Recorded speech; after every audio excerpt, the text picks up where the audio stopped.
Yesterday, the 20th of February 2019, we went to the courthouse at Geraldton. We, the people who are the court, we went there under a notice of seizure under Clause 61 of Magna Carta. We, the people, are holding that court in our possession. We expect an officer of the Crown to appear in that court. Instead, we got Chris Miosevich. Chris Miosevich purports to be a lawfully appointed magistrate. He is not. He is legal, but he is not lawful. To be lawful, he must swear the oath of allegiance required of him by our Constitution. Does the state constitution give him the right? No, they repealed the oath of allegiance, which made that state constitution repugnant to the Commonwealth one. But they still seem to think that swearing an oath of allegiance to the people and the state is a lawful oath. It is not. And I reiterate the fact that he's sitting in treason. He is accused of treason. He is a traitor. And under Section 44 of the Constitution, is sitting unlawfully in our court. He's attainted of treason. He can't constitute a court. So, for the position of the bench in the court, it didn't exist. He sits in fraud with no jurisdiction. Then I brought to his attention the same rhetoric he keeps putting to me every time, that decision of the High Court P38 of 2006 seems somehow to give justification to the nonsense he is trying to put forward in the court. This is an order from Justices Grumau and Hayden, date given 6th of September 2007. Initiating process was an application for special leave to appeal. Sorry, Section 73 of the Constitution grants us a right to appeal. We have to get leave to appeal, but not special leave. That's in the rules. Rules are not law. But let's go on from there. It's determined pursuant to Rule 41, subsection 10, subsection 5. I read the rules, and it says now that that is in order that we were not in time. So I took it at that, and I put it in there. He corrected that yesterday, fine. Still has not given authority for councils to exist. The order's that. The application for special leave to appeal to this court from the judgment and order of the Court of Appeal of the Supreme Court of Western Australia, which doesn't exist because we only got quorums there. Not one of them has sworn the oath of allegiance to the Queen. Again, legal. Liars. Lawful is truth. They're liars. They didn't do it. But then they were in Supreme Court of Western Australia, given and made on the 1st day of December 2006, be dismissed. Date authenticated 7th of September, signed by Ruth Cheetham. And it says this order was prepared in the registry. Hang on. Why wasn't it prepared in the court? Why wasn't it signed by the judges? Because they wouldn't put their name to it because it wasn't an order. It's one page. It's in a whole heap of an affidavit presented by Marina Giorgio, a state solicitor. If there was any authenticity in the text dribbled out by the judge, and he wanted to give me a copy, and I told him, no, I don't want it, it's nothing but nonsense, it isn't a decision. And he kept arguing it is a decision. All right, so let's see, is it a decision? A piece of paper versus Fijo versus the Northern Territory, where the court, look at this, Grumau again, and Hayne again. This time they decided this is a decision. What does it state? Every single issue raised by the appellant, and they determined every part. This is a decision. This says we purchase our land in fee simple. Fee simple under this alienates our land from the Crown. Now, what the cunning little people call politicians have done, they've created Torrens titles. They give you a copy title, deed, in the copy title in the form of a deed. And that's what you get. That's a Torrens title. It means you don't own it. It means that you have every aspect of ownership except the Crown owns it. But that is a Torrens title. The problem then arises, fee simple. What is a fee simple title? It isn't a copy certificate deed. It is this. Certificate of title, which means the title is the ownership of the land situated at that place. I own the land. I explained that to him. It didn't seem to sink in. These are other decisions of the High Court. They're not one piece of paper with a bit of dribble tacked on later. This is a decision which outlines everything. Harris versus Calhoun. Oh, look at that. That says this says that a master of a court cannot sit in a judicial function. But then the learned gentleman who decided he was a magistrate and isn't really, stated that I was declared vexatious. And when I explained to him, when I challenged him under this, our nice little Sanderson, Master of the Supreme Court, spat the dummy, jumped up and down in his seat, waved his arms, yelling, it's nonsense, including a big mouthful of foul language, and stormed out of the court, and we were asked to leave and told not to come back. So we went home. It was finished. Sanderson went back in the afternoon and found me vexatious when I wasn't there. How does that work? And I said to the learned gentleman who thought he was a magistrate yesterday, look at that, section 51, subsection 24 of the Constitution, and our Constitution states, no man can be held to a decision of a court given in his absence or without his ability to defend himself, which means the decision by Sanderson goes down the toilet. It's not worth the paper it's written on. It is nonsensical. I'm holding up several other decisions of the High Court so you can actually see these are decisions. They take the grounds, your submissions, they take grounds and submissions from the other people, and they look at it all and they weigh it up. That didn't happen with the purported one-page decision that this magistrate's relying on. And he said he's bound to decisions of the High Court. Well, Fijo said it's my land's alienated from the Crown. Is he bound by that? Apparently not. Because apparently these two judges making no decision, only decision they made was to chuck out my appeal based on fictitious nonsense, and that overrode everything else. What happened to HCA 48 in 1996? States did not exist before Federation. They were colonies. They ceased to exist on the 9th of July 1900 under Clause 7 because it was wiped out. So what did the Parliament have to rely on at Federation? Nothing. Only imperial laws.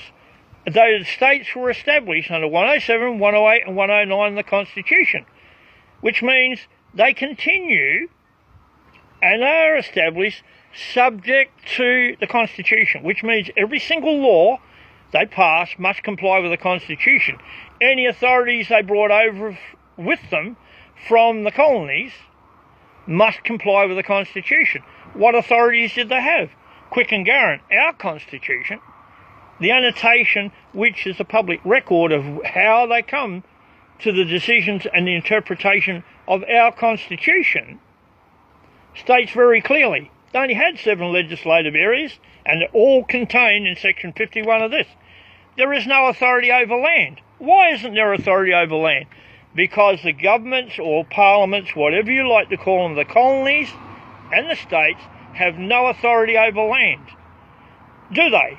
Well, if you think they did, why have they been trying with 2 referendums to install local government into the Commonwealth one so that they could justify the unlawful adding of local government in 1979 to the state ones? Because the state ones, until it's confirmed in the Commonwealth one, are repugnant to the Commonwealth one, contrary to section 106, which only allows your state constitutions to continue subject to the federal one. So, not in the federal one, can't be in the state. If it is, doesn't exist. I put that to him in a challenge to his jurisdiction. He said, I dismiss all of that, has no relevance whatsoever. In other words, he couldn't get into his head the fact that the state constitution can only exist subject to the Commonwealth one. What happened in between? Did he misconstrue it? Did he not know it? I don't think so. I think he sat there and he lied, misled the court, and found for the council. What does that sound like to me? Is that biased? Has to be biased. Why did he decide that single page gave authority for the councils to exist, knowing that the McGuinty case, HCA 48 of 1996, actually knocked out 3/4 of the decision, Glew versus the Greenwich Shire? So even if they did agree, they agreed that it was a nonsense, given previous decisions.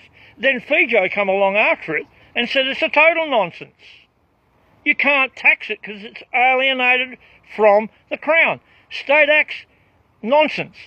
Then his other excuse was the state parliament has the power to pass laws for the good governance and well-being of the state of Western Australia. Hang on, the people in Western Australia said they didn't want local government. How is that good governance and well-being when you are there to represent the people and then you legislate against the people? There's something missing there. It's called intellect. What happened to the intellect of our little friend Mr. Milosevic, who isn't a lawful magistrate, that he can't see, or doesn't want to see more likely, that you can't have it if the people don't want it? Good governance is the will of the people. We said no. We were asked twice. And then in 1999, we said we didn't want any of it. We didn't want a republic. We didn't want anything. Now they turn around and they produce their nice new constitution, this piece of garbage, which I showed him yesterday. I said, you sit under this. This is a book of treason. It's copyrighted to the political parties. It gives the will of the political parties, not the will of the people. We said no, we didn't want a republic. So we got one de facto. What's wrong with that? Oh, it's illegal. It's not lawful. It's lies. It's deception. That's why I seized it under Clause 61 of Magna Carta. That issue is before the House of Lords. He didn't want to know about that. Suddenly he came up with the idea, I'm telling you now, this is him, that if anybody attempts to arrest me, I'm going to charge him with assault and deprivation of liberty. I looked at him, I couldn't believe that such a nonsensical, dumb, stupid statement could come out of a person who purports to have a level of intellect. You've got to be joking. He didn't say it once, he said it 3 times. I looked at him and I said, are you for real? I have never said I'd arrest you. I have no intention of arresting. Why would I want something like you in my house or anywhere near me? I didn't threaten you. I haven't. No one, to my knowledge, has threatened to arrest you. Why will you bring that up? Then he embarked on a session of mocking me with his nonsense. He said, you tell everybody you're an expert in the Constitution, an expert in law.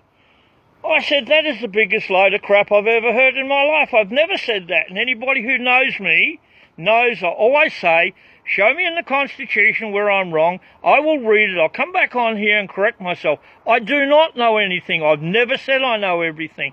I do not know all about the law. But one thing's for sure, Mr. Milosevic, you have no clue about law. You follow state acts and statutes, which is not law. No governor's signature. We haven't got one. We've got a real huge blimp in there now who doesn't like us, sworn oath of allegiance to Satan, and he's representing the Queen, which is the Crown, which is God. How does that one work? Can you answer that one, Mr. Milosevic? I don't think so. Then you went on with your same old rhetoric. I held up my title when I got sick of your nonsense and said, certificate of title. It's not a Torrens title. I own the land. Then you decided, oh, there's got to be some cost because someone has to pay for the removal of the stuff. You said, you come out with some dribble about how somehow I become responsible for all the stuff on there, which I never said was mine. I didn't say it wasn't mine. I was never asked. I don't have to volunteer information. If you wanted to know, all you had to ask me. When you did decide to ask me, I said it wasn't mine.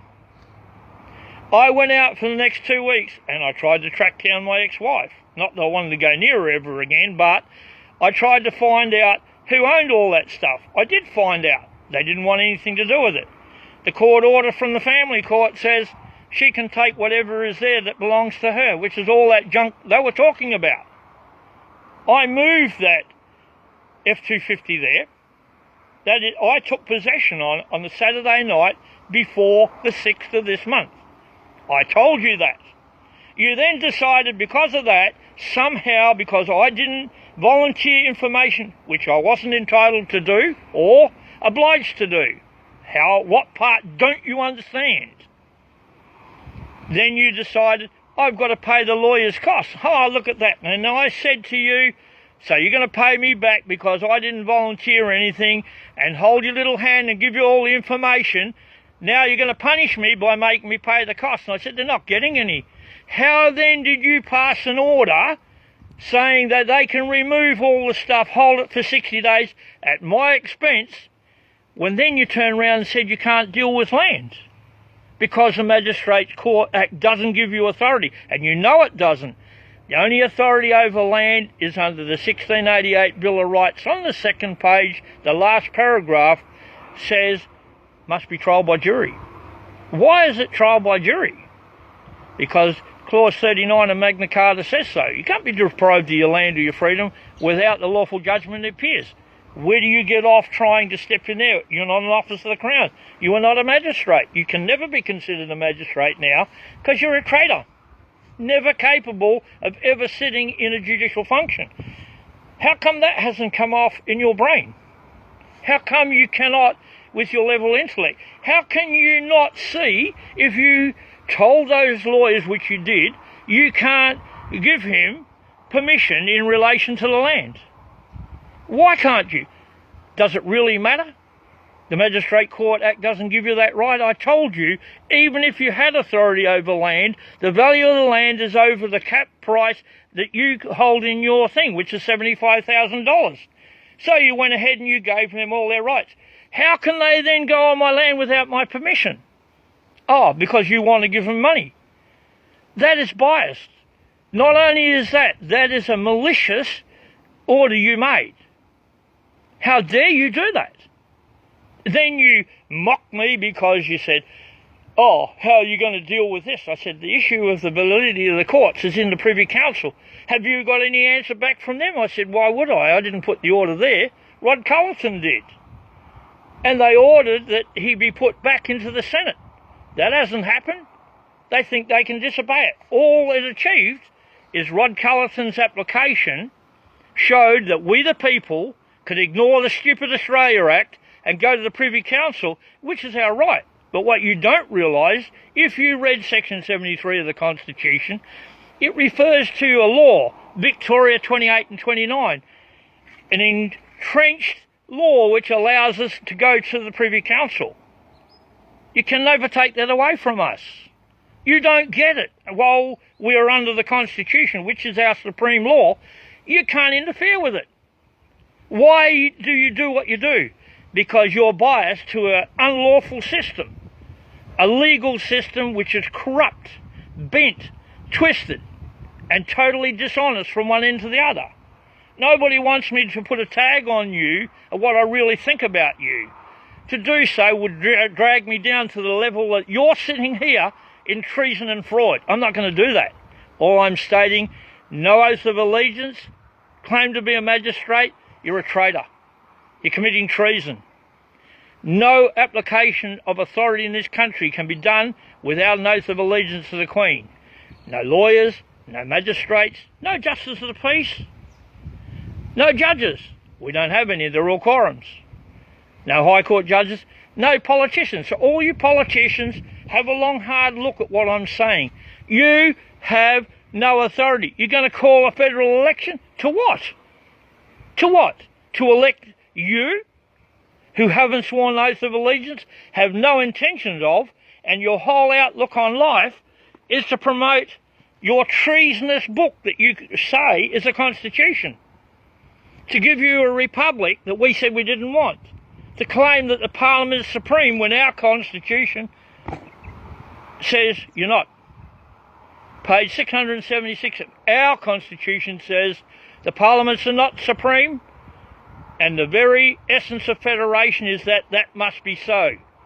The Parliaments, like everybody else, are subject to the law and must abide by it. When are you going to abide by the law? When are you politicians going to get it through your head? House of Representatives in the Federal Parliament, you're representing us. The Senate, the High Court of the Parliament, Why aren't you making them do what they're told? Hang on. The Constitution says we can have 6 senators for each state. 6 sixes are what? Then they changed it to 12. What does that add up to? 72. Why have we got 76? Where'd the other 4 come from? How does that work out? Can't you do maths? Who are the other 4 that shouldn't be there? How does that work out? When are you going to start telling the truth? When are we going to get a lawful government in this country abiding by the supreme law of this country, our Constitution? The Commonwealth Constitution Act 1900 UK, with 9 clauses that we accepted by referendum, whereas our Constitution 1901 with the 9 clauses. You've removed it from your piece of garbage you call a Constitution, which is all it is. It even has less value than a piece of toilet paper. Probably a used piece would be more to it. You could use it for fertiliser, but I don't even think it's good for that. Time you people woke up. We have a Constitution. It is a restraint on you.